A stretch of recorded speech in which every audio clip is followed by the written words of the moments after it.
If we don't respond, we're going to continue on a path back to the days when only the wealthy few had access to our government. If we don't respond, corruption will flourish. Hardworking Americans are going to lose any remaining faith that they have in their elected officials.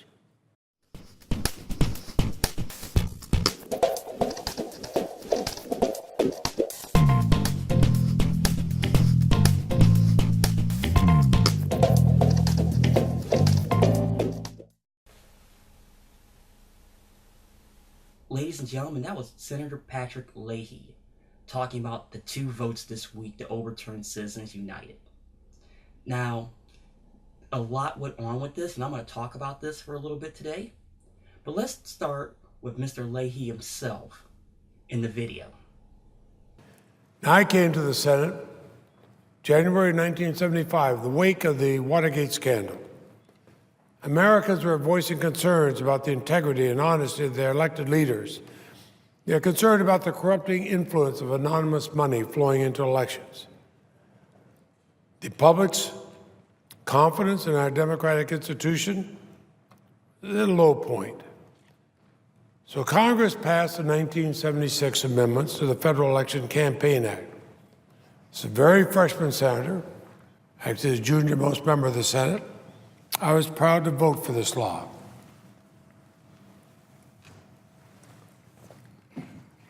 Now, decades later, Democrats and Republicans again came together in 2002 to pass the McCain-Feingold Bipartisan Campaign Reform Act.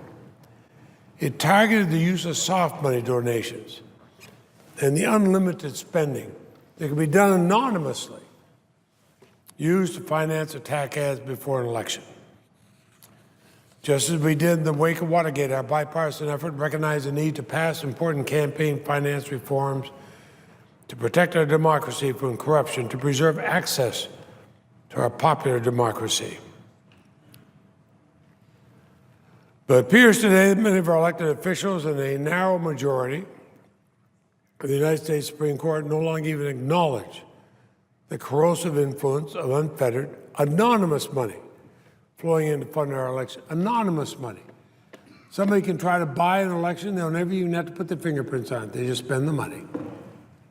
They can say it's the committee to bring honesty and openness to government, even though it might be funded by a group that wants just the opposite.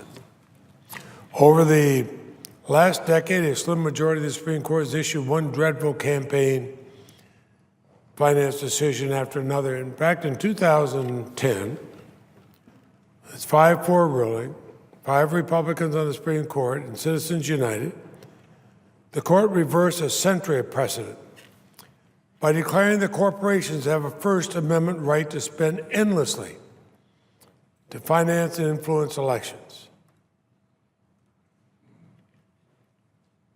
In fact, they said corporations were people. Now, I've said this many times before, and sometimes people chuckle, but stop to think about it. This country elected General Eisenhower as president. If you really listen to what the Supreme Court said, we could elect General Electric to be president, or General Motors to be president. And this past year, the same 5 justices held the aggregate limits on campaign contributions are now somehow a violation of the First Amendment. In other words, if you're running in a local election, somewhere where people normally spend $300 or $400, but it's critical because that local board may decide what the tax policy of a big corporation might be in that community. They can say, okay, people running the board are going to spend $300 or $400 each. We'll just put $1 million in to elect a different board that'll give us a $10 million tax break. The court's radical reinterpretation of the First Amendment contradicts the principles of freedom and equality and self-governance upon which this nation is founded. And the consequence of the court's opinion is that a small, tiny minority of very wealthy individuals and special interests are drowning out the voices of hard-working Americans. and skewing our electoral process. What they're saying is, I got millions of dollars. I've got a voice in elections. You're just an average, hard-working man or woman, and you don't have any voice. You know, ladies and gentlemen, he has a point. Everybody I've talked to that actually really cares about politics really wants this done. Now, I admit the first vote they got at the beginning of the week was actually a pretty wide margin. Now, I'll be the first person to admit also, this had absolutely no chance of getting through the House. And what makes the whole thing shocking is when they actually did the vote on Thursday, it was straight party line vote, and I was shocked. A lot of it is the court of public opinion. Now, in all this, all the back and forth and the horse trading, I'm going to show you this video here that sums it up for some people who didn't vote for the amendment at all. Who can forget Chevy Chase tripping and falling over just about everything? Who can forget portrayals Dana Carvey's George Herbert Walker Bush, not gonna do it? Who can forget Bill Clinton, Ronald Reagan, Al Gore? Who can forget in 2008 Saturday Night Live's wickedly funny characterization of the Republican vice presidential nominee, Sarah Palin? It was wickedly funny and also had a profoundly powerful effect on people's assessment of Governor Palin, who's a friend of mine. Now, what I asked the senator from Minnesota in the Senate Judiciary Committee, do you believe that Congress should have the constitutional authority to prohibit Saturday Night Live from making fun of politicians? Now, the good senator promptly reassured me he had no intention of doing any such thing. But, Madam President,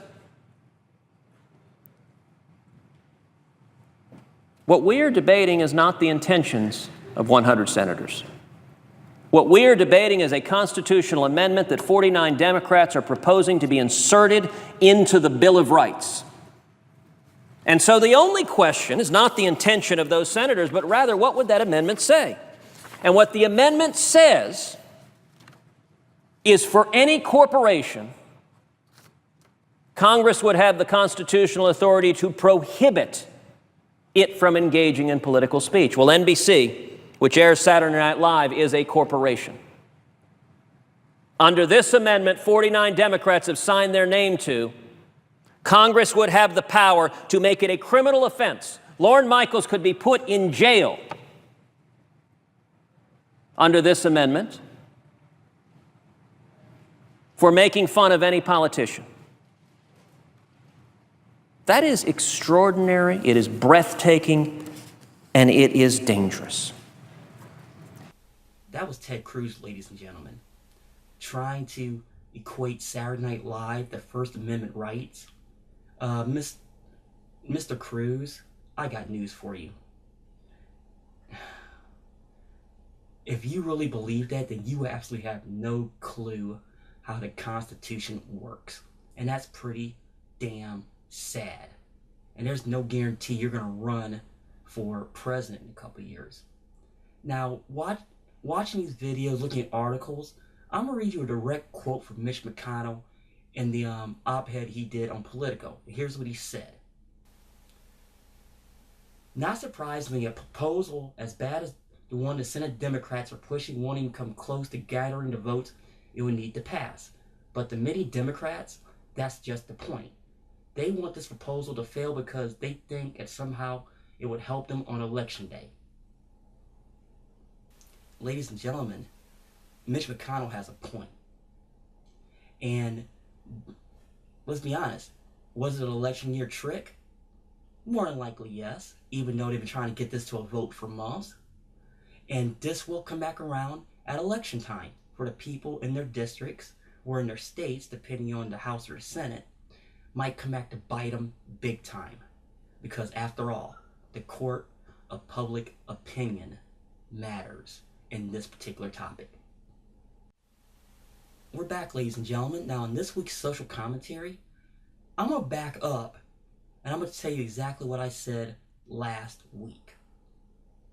Now, let me tell you something, folks. I have friends with autistic children, and it's just so hard for me to talk about this particular subject, especially in what happened this week. And I hope whoever did this gets prosecuted to the fullest extent of the law. Period. The end. And they better disclose some names. Don't play the minor crap with me, because this needs to be brought wide out in the open.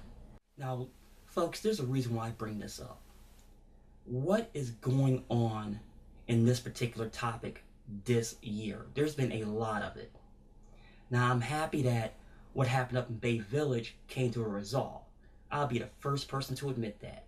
And I hope their names get exposed, even though they're minors, because this is a morality issue with me and nothing else. But I told myself, you know what? What's been going on with this year? So I'm going to start first what I said all the way back in July. Now, you're going to look at this picture, and this picture is from Reuters via RT television. Now, the people in question, their names are Loy Vu and Tracy Trang Lee, excuse me. Now, the reason why I bring these two people up, they were found in Anaheim, California, having an 11-year-old autistic boy in a cage. Now, I'm going to tell you something right now. I have good friends that have autistic children. And one, Brandon D'Enzo, I love absolutely to death. And why would people do this, I don't know. And an excuse I'm seeing from the Los Angeles Times in a statement is, there was a language barrier. I call straight BS on that statement. Because I'm sorry, especially in the Los Angeles area, you could have found help. And this comes back to knowledge. If you don't know, it becomes fear and ignorance. Now, as you can see, I was so mad I didn't know what I wanted to say.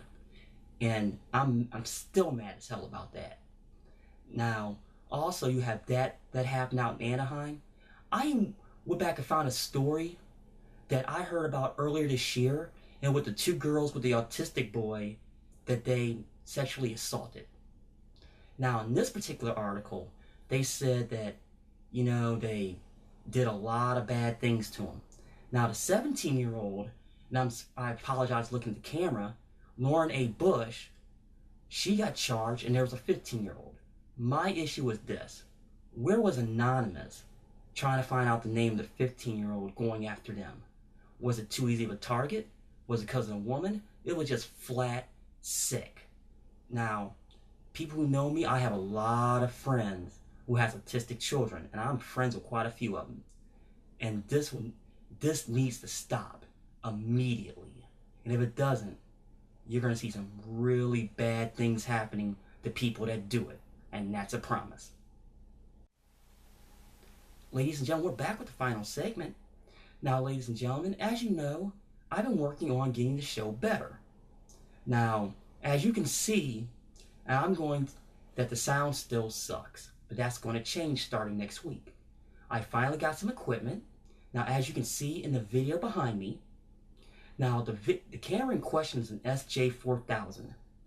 Now, ladies and gentlemen, this is a start of big things happening. So I got the camera, which I should have here sometime next week. I already got the microphone, and you're going to see some upgrades as far as the picture quality. It will be in full 1080p starting next week, and the sound will be way better. So when I said stay tuned for all these months, that's what I was talking about, and you will not be disappointed. Now, also because of that, there might or might not be a show next week, because there's some stuff I want to go through, work out all the bugs, make sure it's right. So if there's no show, there will definitely be an update, and you can see for yourself what I'm doing. Well, ladies and gentlemen, that is it for this week. I thank you for watching, and be careful, and remember, fear the rude.